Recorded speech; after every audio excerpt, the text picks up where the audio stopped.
Hello, welcome to African Security, your program that looks into security issues within the African community and addresses some of the concerns in the diaspora. Uh, Today, we're actually going to talk about a very fascinating topic. We're actually going to look into the issue of security and immigration and the misconception here in our community. We're actually going to look into why so many people have a wrong perception of UK immigration rules and how it's affecting and destroying lives in the African community. This program is not about giving immigration advice because that's not what it is, but it's looking at hot topics in our community, issues of high profile that's happened, and looking at it from the lens of the media, looking at it from our sitting rooms where we're sitting down and asking a question: why is this so? Why are many people having a wrong perception or misunderstanding of UK immigration law? I think it is important to highlight at this point that a lot of people have failed to realize that the UK immigration rule changed on the 9th of July 2012. At that point, a lot of new changes was brought in by UK under the UK law, and as a result, a lot of people that would have been covered under some normal laws or under some certain discretions are no longer covered, and a lot of people are walking the streets, are being picked up and detained and returned in chartered flights, to Africa. And they're concerned, like, why is it that this is happening? And this is actually quite true. There's a recent profile case that happened recently about a Mauritius lady who's actually sitting for her A-levels that was picked up and removed from the UK. A lot of media attention. Over 175,000 people signed a petition. There was a hearing in the House of Parliament, in the seat of power in the United Kingdom on this issue. And you ask yourself, is it that we do not really understand the immigration rule, or there is a mistake there? Why did this happen? Why was this girl picked up? Now, the story is very simple. In a nutshell, the story was that this girl is fleeing prosecution. The prosecution she's fleeing is not from the state. It's not the police. It's not the army. It's not the politicians. But she's fleeing from a relative, from an abuse, from a relative. And then people are asking, is this asylum? Is this humanitarian protection? And a lot of people were calling into TV stations, calling onto radio programs, and expressing their disappointment, their disgust that this issue is happening, and the government is not changing their mind on this issue, considering that an election is looming, around the corner. So we're asking ourselves, from an African perspective, from a security reason, because there are a lot of issues about immigration that is related to security. That why is it that this girl could not be allowed to stay in the United Kingdom? Why is this issue like this? Did the Home Office get it wrong? Is there a problem here? Is it that we are misinterpreting the immigration rule? Now, the story of this girl is very, very straightforward, actually, based on the information that we could deduce from the newspaper report.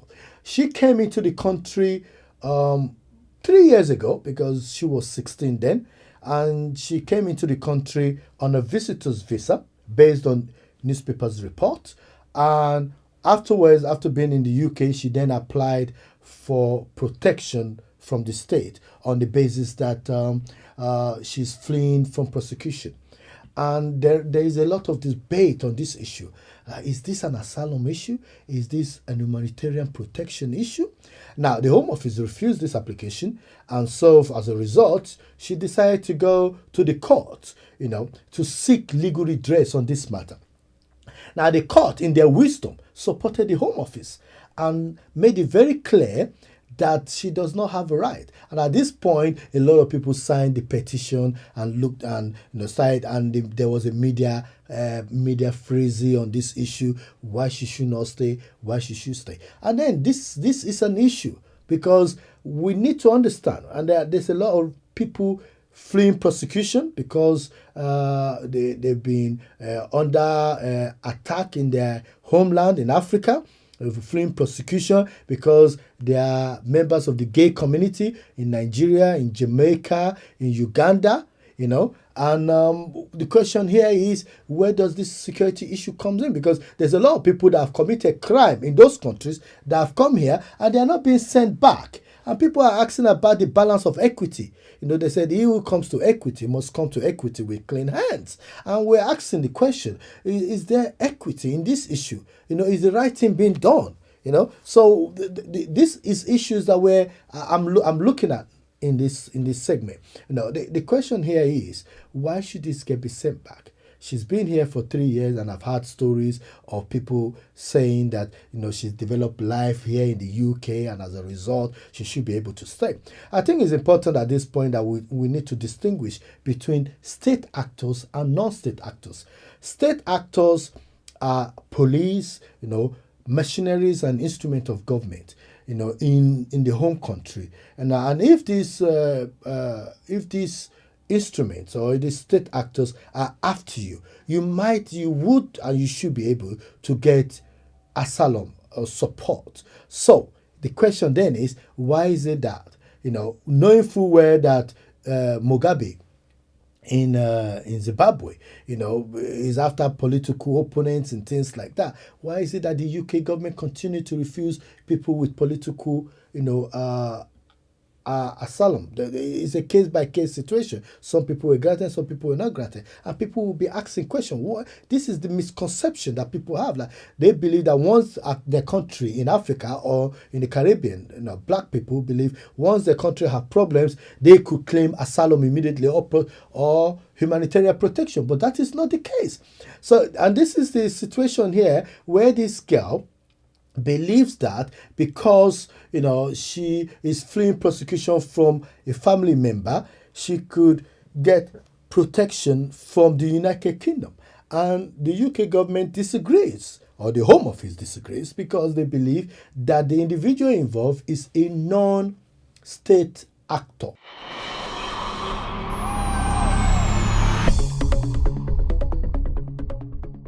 Welcome back. Earlier we were talking about the misconception of UK immigration rules and the impact on security issues in our community. So I want to pop some questions. I want to bring some questions to start asking some questions in our community so that people could really understand UK immigration rule. Recently, a Jamaican rapper was deported back. He came into the country at the age of 6, been in the country for 14 years, and lo and behold, he believes that he has right, under the 14-year rule or whatever rule he believed he had a right on. And as a result, he should be able to stay. But no, he was deported. And there was a lot of uproar on this matter. Why was this boy deported? Considering that he came in as a minor. Now, the new immigration rule that came in on the 9th of July clarifies how this rule should be applied. If you are under the age of 18, as a minor, you should be able to apply, for leave, to stay in the country, under the 7 years, because you've been here for more than 7 years. If you are between the age of above the age of 18 to 25, it will be half of your year. And if you've been here for more, if you are over the age of 35, you have to show 20 years. So now the 14 years rule no longer exists. And people need to know this, because a lot of people feel, I've been here for 14 years, I have a right in the UK. You do not have a right in the UK. You need to understand. And you do not need to show connection in the UK anymore. We need to be able to show the rules have changed dramatically. So for this boy, the question then is, if this boy came in at the age of 6, and he's been here for 14 years, and he's now 20, that means he falls under the second category, which is under paragraph 276 ADE. Now, if he falls under that rule, the question then is that he spent half of his years here. Why was he removed? The issue then is we need to look into his past. Has he committed any criminal offense? Which is some of the challenges we have in our community with our youth that are getting involved in gun and knife crime and do not have papers in this country. So parents need to be very careful how they're educating their kids and what they're telling them to do, because if you do not have indefinite leave Or if you do not have British passport and you commit an offense, your indefinite leave could be withdrawn. So you need to know that. Let me give you another classic example. Assuming you're a Uganda woman who have been involved in fraudulent collection of benefits. You got somebody to claim your daughter or your child is British, and because you were born here, and you're collecting benefit, and you get to be known because you've collected a lot of money, maybe to the tune of $1 million or more, maybe 4 million, and then at the end of the day you get locked up, and because you spend more than 2 years in prison, which automatically will fall under what they call the arms agenda, you'll be automatically deported, not administratively removed, but deported. Now, this individual will claim, oh, please do not remove me from the UK because I've caused shame on my community, and I might be stoned, I might be stigmatized, as a woman. Should this person be able to stay in the UK? These are questions that we need to ask ourselves. Is this humanitarian protection, or is this asylum? Talk about a Nigerian man who now, based on the Nigerian rules now, or the Uganda rule, we had what one of the officials in Uganda said that if Obama likes it, he should try it himself. The question then is, as homosexuals who are practicing homosexuals here, should they be removed back to the country, knowing full well that they might face life imprisonment, if not killed? We've heard of reports in Nigerian newspaper, in Uganda newspaper, of people, being beaten up, being locked up, and there's no protection from the state police, from state apparatus. So these are things that we need to ask. So we need to understand the UK immigration rule, because lack of understanding within our community is causing a lot of problems. People are now scared of even having shops in places like Peckham or in some of our well-known African community areas because of immigration raids. Buses are now being stopped by immigration officials and asking people for immigration papers. So even if you're a British citizen, you have a passport, if you don't look the look, you might be asked for your immigration papers. People have been stopped outside train stations at Stratford and being asked. So the question now is, even if you've been here for 20 years and you are able to prove that you've been here for 20 years continuously, and you're giving leave, the leave has to continue for another 10 years. So you have to be here for 30 years to be able to get indefinite leave. Now, half of your working life, of your youthful life, is spent in the United Kingdom. Meanwhile, if you have £1 million, you could get a 1-year visa and come in and get indefinite leave to remain. If you have £200,000, you could get what they call an entrepreneur visa. And then you could come in for 3 years, another 2 years extra, and then you could get indefinite leave. So the question then is equity. What is right? So if you don't have money, you are not wanted in the United Kingdom. If you have money and you're able to invest in the UK, you are welcome with open hands. Our community asks the questions. If your child gets involved in criminal activities in the UK and you do not have the right papers, they're going back home. Forget about whether you brought them here at the age of 2 and you have an indefinite leave. People's leave are being revoked. This is not, of course, this is not a program for immigration advice. It is about immigration security. And what we're saying here is that our community need to be very wary. What kind of churches are you going to? What kind of mosques are you going to?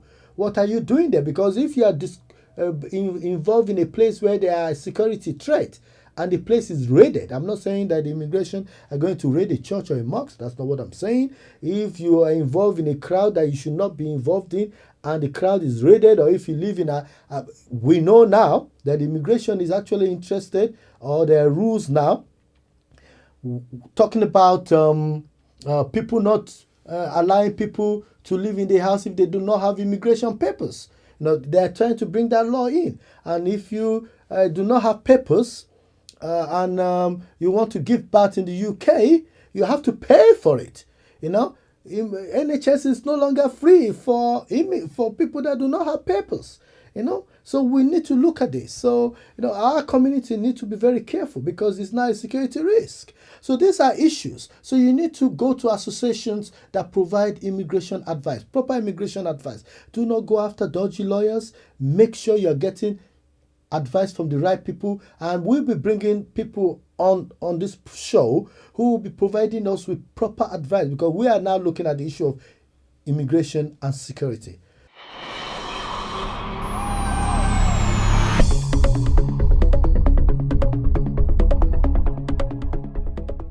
As I was saying earlier, the issue here is that a lot of people in our community believe that they've got rights.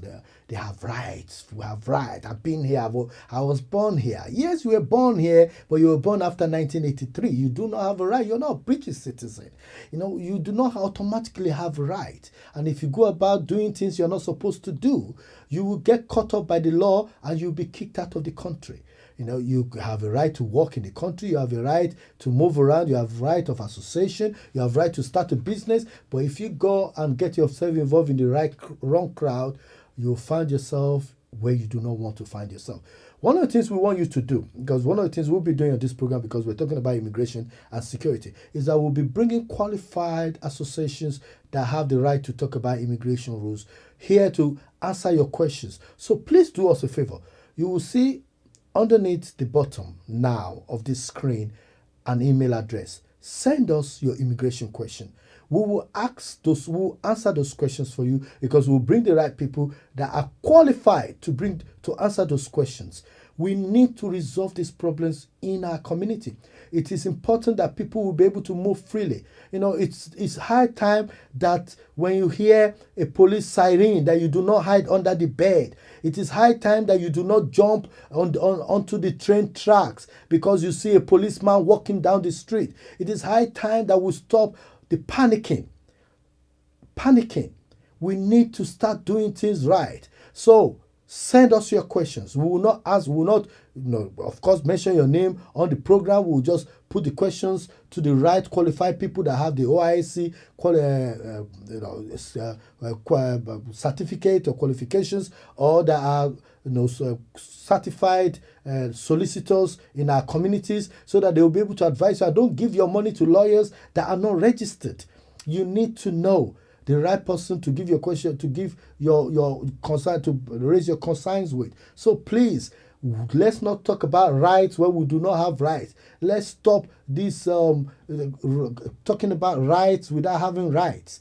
And it's time for us as a community to come together to start addressing issues that need to be addressed. That's why we're here for you. You're listening to African Security, for you, by us, to keep our community safe. Thank you very much for watching.